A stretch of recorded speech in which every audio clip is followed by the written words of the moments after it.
Je vais le dire haut et fort, nous venons de vivre une soirée football absolument choquante, historique si vous voulez. Je vous laisse regarder les résultats de cette journée Ligue des Champions. Monaco est parti gagner chez eux, mais a gagné contre Aston Villa. On a l'Atlético Madrid qui, avec rien des miettes, a réussi à remporter encore une fois sur un compte contre le Bayer Leverkusen.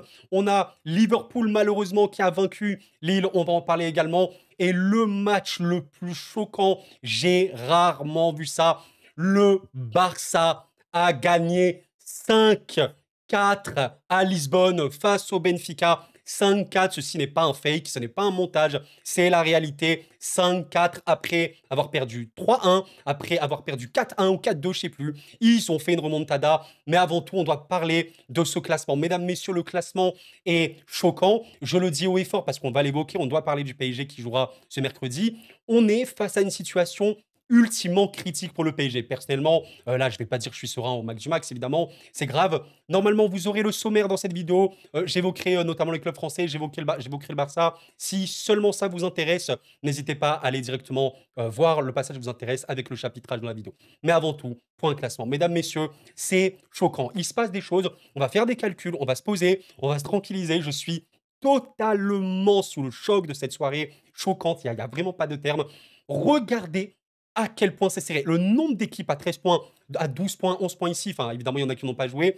On a donc Liverpool qui évidemment terminera dans le top 8, qui en vrai est quasi sûr de terminer première. On verra évidemment le dernier match, le Barça peut toujours passer premier. Je vous laisse regarder un petit peu ici. On va s'intéresser vis-à-vis du PSG. Mesdames, messieurs, le Paris Saint-Germain est actuellement 26e et on est dans une situation extrêmement critique. Je vais être très très clair avec vous, on va calculer ceci.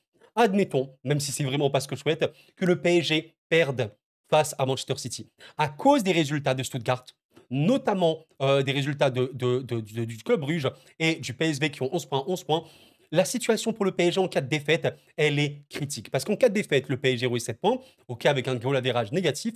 En cas de victoire lors du dernier match contre Stuttgart, le PSG aurait 10 points. Mais on a ici le Celtic qui va jouer. On a le Real Madrid qui va jouer, le Feyenoord qui va jouer, le Sporting également qui va jouer. Pour vous montrer, le Celtic va affronter les Young Boys, clairement une équipe vraiment, vraiment faible. En gagnant ce match-là, ils sont sûrs d'être qualifiés. On a le Sporting qui va se déplacer à Leipzig, qui a énormément perdu de points et qui va recevoir Bologne parmi les équipes qui ont le plus de difficultés dans cette Ligue des Champions. On a le Feyenoord qui va affronter le Bayern et se déplacer à Lille. Donc là, évidemment, c'est beaucoup plus compliqué. Mais soyons très, très clairs. Oui, le PSG est réellement, de par les calculs qu'on peut faire, plus proche que jamais de l'élimination. Et ce qui est dingue, c'est que le Dynamo est juste devant eux. Le Dynamo a 8 points, donc c'est également problématique. Alors notons que le Dynamo se déplace à Arsenal, très compliqué de faire un résultat là-bas. Ils reçoivent lors de la dernière journée à l'AC Milan, c'est possible potentiellement de prendre des points ce Milan-là. Je vais être très honnête avec vous, je ne vais pas dire que le PSG est éliminé en cas de défaite contre City, mais ça pue comme rarement. Parce que même si tu bats Stuttgart lors de la dernière journée avec 10 points, tu n'es pas du tout sûr de te qualifier. Parce que déjà, Celtic, alors Real Madrid affronte Salzbourg, ils gagneront ce match-là. Très honnêtement, les gars, c'est impossible que le Real ne gagne pas, pour moi. Vous aurez City à 11 points. Donc City sera, quoi qu'il arrive, devant. Le Real Madrid sera, quoi qu'il arrive, devant. Celtic Glasgow, en gagnant contre les Young Boys, sera, quoi qu'il arrive, devant, si jamais ils gagnent. Ce qui est largement faisable. Tu seras devant Stuttgart, mais il suffit que le Dynamo gagne un seul match potentiellement, on ne sait pas, et que le Dynamo passe en fait devant Paris. Donc en vérité, le PSG, honnêtement, à ce rythme, hein, en perdant contre City, en gagnant contre Stuttgart, pour moi, termine 24e ou 25e. Vous entendez les mots là que je suis en train de vous donner? Autant vous dire qu'il n'y a absolument pas le choix, et bien sûr que là, il n'y a absolument pas de débat. Le match Paris Saint-Germain-Manchester City est le match de la mort, extrêmement décisif, mais à un point extrême. Enfin, évidemment, je me répète, vous avez compris l'idée. Il ne faut pas perdre ce match-là. Je pense qu'en cas de nul, City aurait 9 points, le PSG aurait 8 points. Mais bon, City et les autres, en fait, il n'y a plus de calcul. Pourquoi il n'y a plus de calcul? Parce que en cas de nul, avec 8 points et en battant Stuttgart lors de la dernière journée, tu es qualifié. Normalement, il n'y a aucune chance, sincèrement, de ne pas être qualifié avec 11 points. De ce que j'ai pu calculer, non, en vrai de vrai, avec 11 points, tu es qualifié, surtout si tu as un goal average positif. Parce que forcément, si tu fais nul contre City et tu bats Stuttgart, tu auras un goal average positif. Donc même vis-à-vis du Dynamo, ça peut le faire. Après, n'hésitez pas à faire vos calculs, hein, mais normalement, nul des victoires égale qualification. Mais il faut être très clair, il faut être très, très clair. Le match contre City, il doit être remporté. Le scénario cauchemar qui s'est déroulé aujourd'hui, même Stuttgart, qui était évidemment un adversaire direct, a réussi à se remettre bien au niveau du goal average en battant le Slovan Bratislava. Je vous laisse faire vos pronostics, je vous laisse imaginer ce qu'il en est. Mais oui, oui, on peut le dire haut et fort. Je crois qu'on a rarement vu ça sous QSI, alors que les huitièmes de finale ne sont même pas encore déroulés. Jamais le PSG a été aussi proche de l'élimination. Je vais être très honnête avec vous, il faut que le PSG batte City. Parce que même en cas de nul, plus victoire Stuttgart, normalement ça le ferait, mais c'est trop stressant pour y réfléchir. Donc il faut absolument, absolument battre City. Si City n'est pas battu, au pire nul, mais tu devras absolument gagner contre Stuttgart. Mesdames, messieurs, c'est choquant. C'est la Ligue des Champions vraiment la plus choquante, choquante, choquante que j'ai vue au niveau du scénario en phase de poule. En même temps, tout le monde est réuni. Et voilà, je vous laisse faire vos pronostics, mesdames, messieurs. On verra bien. Mais là, voilà, j'essaie de réfléchir à la chose. Le seul motif d'espoir que j'aurais vis-à-vis du PSG en cas de nul contre City et victoire contre Stuttgart, c'est le fait que le Dynamo ait 8 points, mais avec un différentiel vraiment négatif. On verra bien. De toute façon, même si tu passes devant le Dynamo, tu es 25e, tu vois l'idée? Donc c'est très, très, très serré. En fait, pour moi, ça se jouera ouais, entre Stuttgart et le PSG à la 24e place, si jamais il n'y a, il y a pas de victoire. Si le PSG gagne deux fois, on n'en parle plus. Avec deux victoires, évidemment, tu es qualifié. On verra bien. On verra bien. Oh là là là là, c'est choquant, c'est choquant, c'est choquant. Bon, mes chers amis, on va quand même parler des matchs et on en reparlera. Je suis rouge, les gars, j'ai chaud, laissez tomber. Ma tête, elle va exploser. Parlons quand même des matchs. Alors, je vais parler des clubs français après parce qu'il y a eu vraiment des choses à dire. Mais avant tout, je dois revenir sur un match qui défie les lois du football. On est vers quelque chose, une science-fiction. Je ne sais pas, on était où? On était dans une dimension parallèle, dans une secte, j'en sais rien. What is that? What is that? Yo, yo, guys, mais quoi? Quoi? Quoi? Mais qu'est-ce qui s'est passé dans ce match-là? 3 pénaltys, un CSC, 4 erreurs de gardien. What is that? Le match était lunaire. Honnêtement, le match était lunaire. 7 grosses occasions pour le Barça, 6 pour Benfica sur ce match-là, 13 grosses occasions sur l'ensemble du match. Évidemment, on pouvait compter les pénaltys dedans. Allô? Allô? Alors, le scénario, voilà, je vais vous montrer. J'ai vu ce tweet tout à l'heure. 3-1 Benfica, 4-2 Benfica, 5-4 Barça. Euh, en fait, je n'ai même pas. Vous voulez que j'analyse quoi sur ce match-là? Parce que oui, bien sûr qu'on peut analyser le match, il y a beaucoup de choses à dire, mais juste le scénario. Pas Vlidis, donc le grec de Benfica, ouvre le score à la deuxième minute, après une vraie belle incursion avec un ballon long. Il faut savoir que Benfica a joué en contre tout le match et a vraiment, vraiment dérangé le Barça, notamment en première. Le Barça a eu beaucoup plus d'occasions en seconde où Benfica a commencé vraiment, vraiment à couler. On a eu un but de Pavlis, c'est la 22e. Mais est-ce que je dois vous montrer le but qu'il y a eu ou pas, mesdames, messieurs, s'il vous plaît? Mesdames, messieurs, ceci n'est pas une blague. Ce n'est pas une blague. Nous avons, alors le ballon, il est là, il est dans le ciel. Alors une transversale, une passe très très lointaine pour un joueur de Benfica. Baldé ici sur le terrain. Mesdames, messieurs, voyez le joueur en vert? C'est Chesney. Alors soyons bien clairs, dans le jargon, malgré un arrêt qui fut assez important en fin de match, oui, bien sûr. Dans le jargon, le match de Chesney, on appelle ça du sabotage. Sabotage. Chelsea, sur ce match-là, première période, tu lui donnes 1 sur 10, tu es très généreux. Félicitations pour votre générosité. Parce qu'en gros, il te fume le Barça. Il n'y a pas d'autre mot, hein. Il te détruit le Barça sur ce match-là. Alors, il trouve complètement sa sortie. Baldé avait le ballon. Voilà, alors il n'y a pas eu de communication. Assez aussi particulier de Chesney dans ce genre de match extrêmement important. Alors que, bon, enfin, extrêmement important, le Barça était qualifié, mais vous avez compris pour le top 8. Alors que Peña est quand même beaucoup plus familiarisé avec sa défense. Mais bref, Chesney fait une sortie absolument ignoble. Il défonce Baldé, littéralement, mais regardez, non mais pas Baldé, qui en plus aura fait le taf. Et là, t'as Pavlidis, il va terminer l'action, un doublé pour lui tranquillement. Voilà, il a juste à pousser le ballon. C'est vraiment très très choquant ce qui s'est passé. Alors, ce qui a eu aussi d'assez intéressant, c'est que à la 30e minute, il me semble, hein, voilà, à la 30e minute, il y a eu un penalty, marqué également par Pavlidis, qui aura mis un doublé, un triplé. Mais alors là, c'est vrai que sur l'image, on dirait vraiment qu'il y a faute. J'ai revu les images. Je vais Non, mais ça, c'est pas le penalty. Je viens de me tromper d'image, je viens de remarquer que c'est Baldé. Alors voilà, évidemment, je peux pas vous montrer la vidéo, vous le savez au niveau des droits d'auteur, mais en gros, bah, Arthur Koglu euh, ne n'est pas touché en vérité par Chesney qui fait une sortie. Bon voilà, la sortie elle est escalée, mais il ne touche pas en fait le joueur de Benfica. Et clairement, il y a une simulation. Je peux vous le dire, j'ai revu les images. N'hésitez pas à aller les voir. Je n'ai pas vu à un moment Chesney toucher Arthur Koglu. Alors, je vais être honnête avec vous, on est en 2025, on a la VAR, il y a des gens au camion. Le fait de ne pas revenir sur ce genre de choses encore aujourd'hui, pour moi, c'est une extrême interrogation. Comment on peut expliquer le fait que Chesney ne touche pas le joueur, mais qu'il ait quand même penalty? Je ne sais pas. Et je le dis vraiment de bonne foi, n'hésitez pas à m'expliquer pourquoi il y a penalty et ne me dites pas, s'il vous plaît, il le touche. Alors, peut-être qu'il le frôle, mais je ne le vois pas. Je vous jure que j'ai revu. Je ne vois absolument pas de contact entre les deux joueurs. Maintenant, on me dira, oui, mais Koro, s'il saute pas, il y a penalty. Alors oui, alors peut-être que c'est ça, en vrai, la règle, OK, peut-être, mais peut-être que je suis méconnaissant.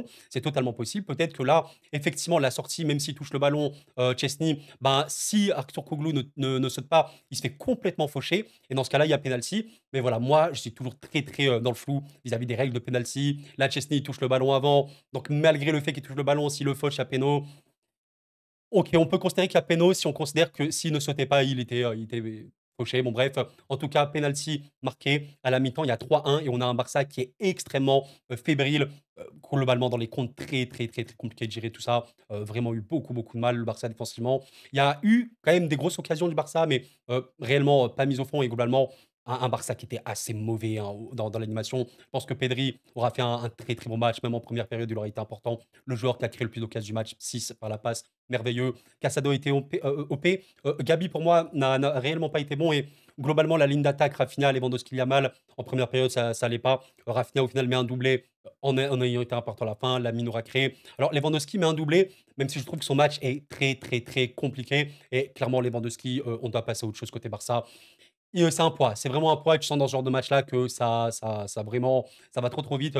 En tout cas, retour, des vestiaires, qu'est-ce qui se passe? On a Rafinha donc qui marque à la 64e minute. Par pitié, est-ce que enfin, je dois vous montrer la fumerie encore qui s'est passée. Je vous jure que ceci n'est pas une blague. Je vous jure que ce n'est pas une blague. Devinez quel est le but du Barça, le deuxième but après le pénalty de Lewandowski. Après la période abominable de Chesney en première, voici ce que Troubine, qui faisait un bon match d'ici là, a fait. Donc le gardien de Benfica, vous le voyez, il va faire un dégagement, hein, vous voyez, voilà, il se prépare pour le dégagement. Regardez le ballon, regardez la direction du ballon, vous pensez qu'il va aller où? Ici, c'est Rafinha. Ce n'est pas une blague, hein. Ceci est Rafinha. Alors, je ne peux pas vous montrer la vidéo, mais en gros, le ballon, il rebondit sur la tête de Rafinha et il marque. Alors, allez voir la vidéo. Le but est lunaire.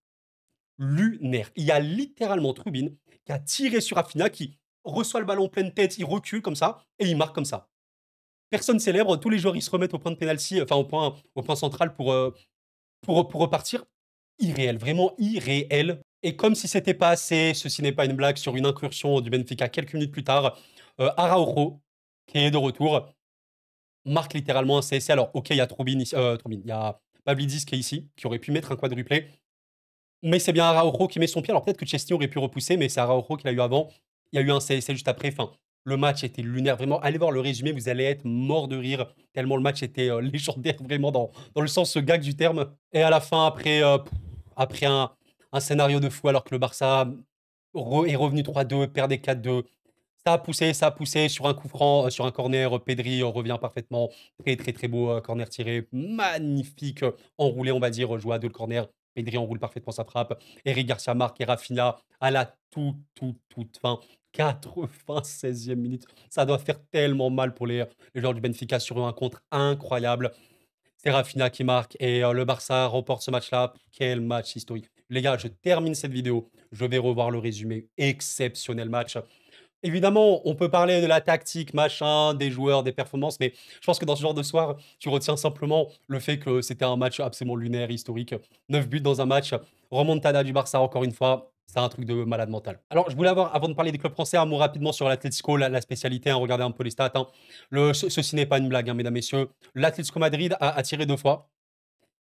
Enfin, c'est quoi ce club, sincèrement? C'est un truc de fou, je vous jure. Première période, 2 tirs pour l'Atlético. 0 but. Voilà, Leverkusen est bien placé. avec un carton rouge, ils ont pu marquer, OK. Seconde période, de grosses occasions, de tirs, de but, dont un sur un contre. L'Atlético Madrid, qui en vrai se met super bien, hein, qui est troisième de la Ligue des Champions, qui finit normalement top 8, qui a fait tomber Leverkusen, hein. Non, vraiment, cette équipe-là, c'est un poison affronté. Rendez-vous compte, hein, quasiment tout le match à 10 contre 11. Alors évidemment, Nketiah a eu un rouge côté Bayer, mais c'est choquant. Franchement, cette équipe, c'est l'ADN même de ce que j'allais dire, on n'aime pas dans le football. En tout cas, moi, je vous avoue que jouer simplement et purement en contre, c'est un truc qui peut fonctionner. Bien sûr, et on le voit que ça marche avec eux, mais c'est tellement rageant, c'est tellement frustrant. Salut Bayer Leverkusen, bienvenue au club avec le PSG et le Barça. Cette saison, remontada, enfin, match chelou à l'Atlético qui remporte avec 2 tirs. Bienvenue au club, bienvenue au club. Allez, alors je vais parler de Monaco ou de Lille. Allez, on va finir avec Monaco, on finit sur une bonne nouvelle. Le LOSC, aïe, aïe, aïe, aïe, aïe, mes chers amis lillois. Mais bravo, franchement, bravo, LOSC. J'étais tellement fier de voir cette équipe qui s'est battue, qui... Oui, oui, c'est compliqué, bien sûr. Je ne vais pas étaler beaucoup sur ce match-là. Sur le match entier, oui, tu tires 4 fois.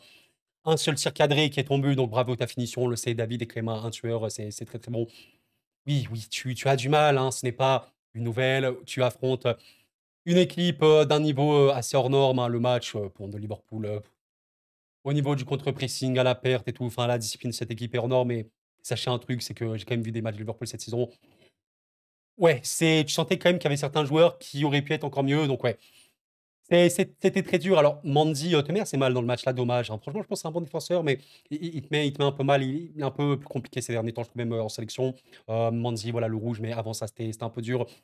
Je n'ai pas grand-chose à dire si ce n'est souligner l'abnégation de l'équipe. Belle, belle équipe qui a bien réussi à défendre. Chevalier aura fait un match important, 5 arrêts quand même, 2,81 XGOT rencontrés. Les XGOT, c'est la qualité de la frappe cadrée, donc il a vraiment eu des moments assez chauds. Il a réussi à faire des arrêts très, très importants, mais c'était trop fort. Bon, c'était littéralement trop fort, les amis. C'est la meilleure équipe d'Europe, et voilà. Je salue, je sais pas si tu m'écoutes, supporter de Liverpool, qui avait pronostiqué 2-1 pour ce match-là, en mode Lille pourra se battre.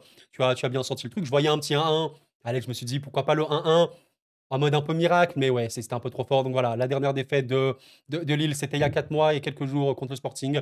Et ben voilà, c'est perdu. Très, très beau match quand même, j'ai envie de te dire. Magnifique ambiance, beaucoup de respect.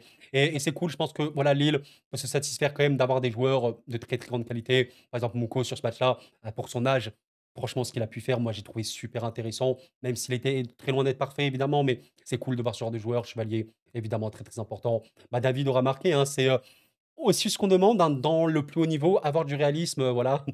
Si David jouait au PSG cette saison, bah, peut-être que le PSG ne serait pas 26e en Ligue des Champions actuellement, parce qu'il y aurait eu un peu de réalisme. Donc voilà, félicitations à Lille pour l'abnégation que j'ai trouvée. Évidemment, c'était extrêmement compliqué. On sentait qu'il y avait une dimension d'écart. Enfin, Lille, pour vous dire, hein, c'est une équipe qui est vraiment, vraiment bonne en Ligue 1. Même si ça fait des matchs un peu compliqués en ce moment, il y a toujours cette capacité de rebond. Je trouve que même s'il les perd, ça revient vraiment bien. Beaucoup de mental, très, très bon tactiquement aussi. On l'a vu bah, ces derniers temps contre Nice, contre Marseille. En seconde période, c'était beaucoup mieux. Maintenant, ouais, Liverpool, bah, c'est au-dessus. C'est évidemment au-dessus. Bravo à Lille quand même. Et la bonne nouvelle, bah, Lille est qualifié, hein, ne vous inquiétez pas, 13 points. Les Lillois, on les verra pour la suite. Vamos Chicose. Bon, normalement au barrage. D'ailleurs, si le PSG se qualifie vers ces eaux-là, à tout moment, on peut affronter Lille. Et ça, je vous avoue, ça me saoulerait un petit peu. Bref, et on termine la nouvelle, et ça, je m'y attendais pas. Purée. Alors, je regardais pour l'anecdote la première période de ce match en live en mode un peu décalé. Et donc après, j'ai regardé la seconde période directement seul, concentré. Oh là là, vous me faites plaisir. Purée, mais merci. Merci, les gars. Merci. On avait peur, on avait ce stress parce que Monaco, avec 10 points, eh ben, t'es pas sûr d'être qualifié, mais avec 13 points, mesdames, messieurs, c'est officiel. Brest, Monaco et Lille sont officiellement qualifiés. Je pleure de rire, ils sont là. Purée, mais pourquoi tous les clubs français sont qualifiés sauf le Paris Saint-Germain? Saint-Germain. Valère Germain n'est pas là. Sans lui, il faut l'appeler, je sais pas. Ce n'est pas possible, mais en tout cas, purée, mais quel match de Monaco. Mais c'est ce club est tellement capable du mieux comme du pire. Quand je vois les derniers matchs de Monaco, j'ai. Purée, mais je me dis, c'est pas possible. Tu as eu une victoire en Ligue 1 depuis le 7 décembre, tu n'as plus gagné à part en Coupe de France. Non, mais tu sors un match comme ça, alors OK, Aston Villa aura raté, mais ouais, il y a pas eu non plus, les plus grosses occasions du monde. Voilà, 2 grosses occasions, côté Aston, 3 côté, Monaco qui aura vraiment fait des transitions parfaites, beaucoup de verticalité. Qu'est-ce que j'aime cette équipe de Monaco quand elle joue comme ça et voilà, gros match, j'ai ce sentiment. Bah, j'ai qui? Eux! Un gardien décisif à Monaco.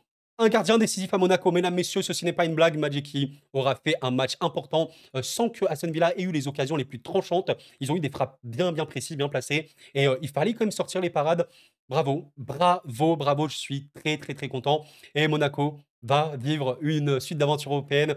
Purée, j'ai envie de rendre hommage à un homme Singo, alors qui est vraiment critiqué depuis ce qu'il a pu mettre à Donnarumma. Personnellement, c'est un joueur que j'aime beaucoup. Hein, je vous en mens pas, c'est un joueur que j'aime beaucoup. Je l'imagine dans des très très gros clubs. Il a beaucoup beaucoup de qualité, de projection d'un point de vue offensif. Il peut marquer sur coup franc et coup de pied arrêté en général. Il a marqué. Super cool. Bravo, bravo Monaco. Incroyable. Franchement, j'aurais vraiment pas cru qu'ils allaient battre Aston Villa. C'est fou. C'est magnifique. C'est le football qu'on aime. Et ouais, cette journée était absolument lunaire, c'est incroyable. Bref, c'est la fin de cette vidéo, mes chers amis. Pensez au like, s'il vous plaît, ça m'aide énormément, le meilleur moyen de booster la chaîne. N'hésitez pas à rejoindre l'aventure si jamais vous êtes nouveau ou nouvelle. On accepte évidemment tous les passionnés ici. Ouais, trop content de cette soirée, mais je stresse, j'ai peur, les gars. Aïe, aïe, aïe, aïe, aïe. Pitié, pitié.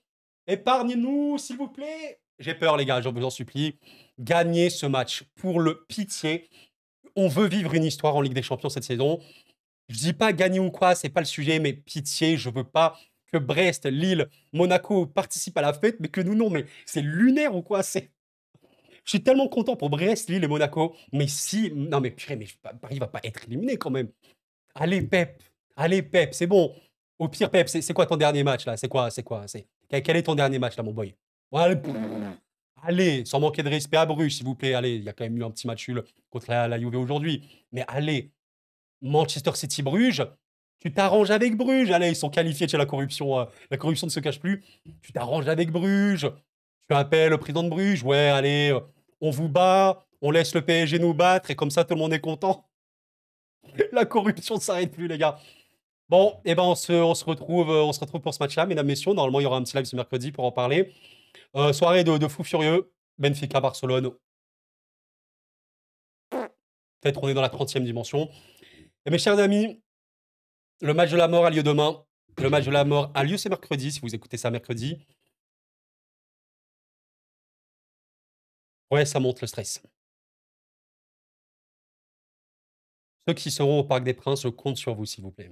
Mettez le feu au parc. Le 12e homme doit faire son taf.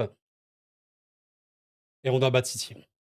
Sinon, l'histoire se complique quand même bien. Et je veux pas trop que ça s'arrête maintenant. Honnêtement. Et même pour la chaîne, quoi. Ça me rend très triste de plus parler du PSG pour la suite. J'ai envie d'en parler sur la chaîne. Donc bon, on verra bien.